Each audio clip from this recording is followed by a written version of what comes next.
Oscar Wilde, he was an absolute master at hiding these incredibly sharp critiques of society inside stories that seem, well, almost like children's fables. And today, we're going to dive into one of his most cutting ones, The Devoted Friend. It's a tale that uses talking animals and a beautiful garden to expose something really dark and, frankly, exploitative about human nature. So let's just jump right in with a quote that basically sets up the entire story. It's from a character called the Water Rat, and it just perfectly nails the central theme. What's that theme? Well, it's this completely one-sided, totally selfish view of what friendship is. It's a worldview where devotion is something you get, not something you give. Pretty telling, right? All right, so the story actually kicks off with what's called a frame narrative. It's kind of like a story within a story. You've got this self-absorbed water rat just going on and on about friendship, a much more sensible duck, and then a green linnet, that's a type of bird, who decides, okay, I'm going to tell a story to teach this guy a lesson. It feels like a classic fable, you know? But the question it's asking is super adult. What's the real difference between just talking about being a good friend and, well, actually being one? Okay, so now we get to the main event, the story within the story.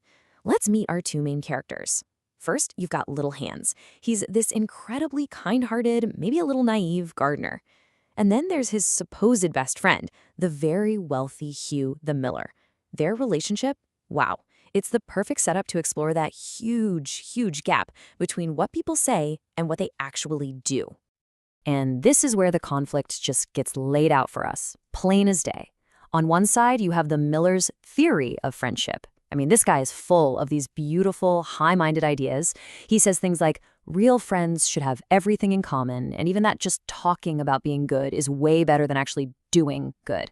Seriously. But then, on the other side, you've got Hans's practice. He lives and breathes devotion. He's constantly sacrificing his own needs, all because he's just so darn proud to have a friend with such noble ideas.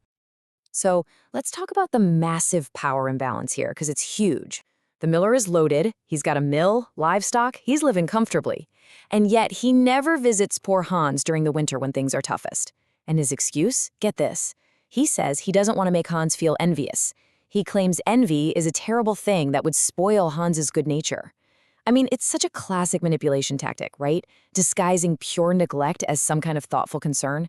So while Hans is literally starving, selling his belongings just to get bread, the Miller gets to pat himself on the back for doing absolutely nothing. And believe me, it only gets worse from here. We're about to see how the Miller basically turns manipulation into an art form. He's going to make Hans a super generous offer, but this so-called gift, it's really just a weapon for total control. So here's the Miller's big moment. He announces, with all this fanfare, that generosity is the essence of friendship. And what does he offer Hans? A broken wheelbarrow. I'm not kidding. It's got a missing side, the spokes are messed up, it's junk. But the Miller presents it like it's this incredible act of kindness, proof that he's better than everyone else. The hypocrisy is just staggering. But poor sweet Hans, he's just thrilled. Okay, so this is where you really see the brutal logic the Miller uses. The promise of that broken wheelbarrow, it becomes this endless debt that Hans can never, ever repay. In return for this one piece of junk, the Miller demands Hans's only good plank of wood. Then he takes all of Hans's flowers, the ones he was going to sell at the market. Then he makes him carry a heavy sack of flour, repair his barn roof, drive his sheep. It's endless.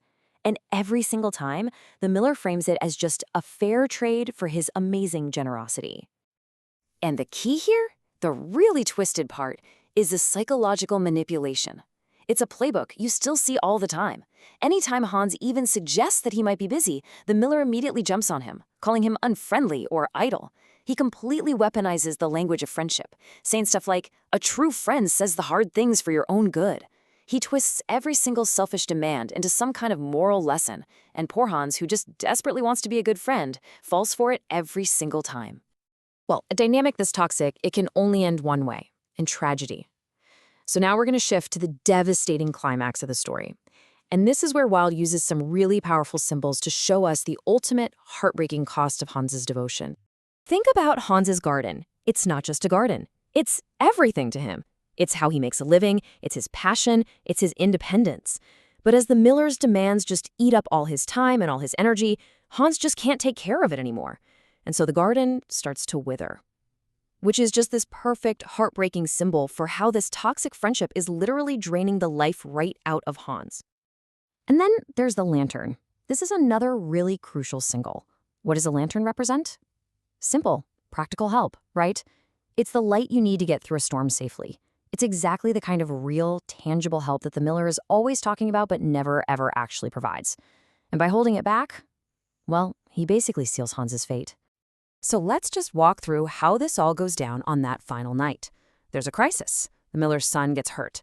The miller panics and immediately runs to Hans. But he's not asking for help. He's demanding that Hans go fetch the doctor for him. And Hans, always loyal, agrees. He has just one request.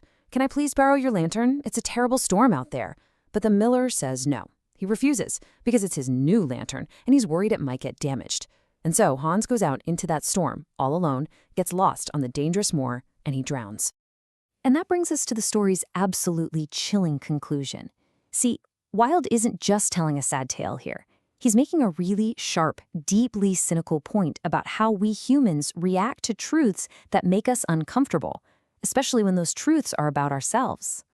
This next line, it's just astonishing. So we're at Hans's funeral. The miller is there, of course, making a huge show of being the chief mourner. And this is what he's thinking to himself. He's not mourning Hans, nope. He's complaining that now he's stuck with this broken wheelbarrow that he never even got around to giving Hans. In his own twisted mind, he is the victim here, a victim of his own so-called generosity. It's unbelievable. And this is where Wilde ties it all together so perfectly. The linnet finishes telling the story, and the water rat, who is basically the miller in this frame story, right? He's not enlightened. He's not thoughtful. He is furious. He's completely insulted.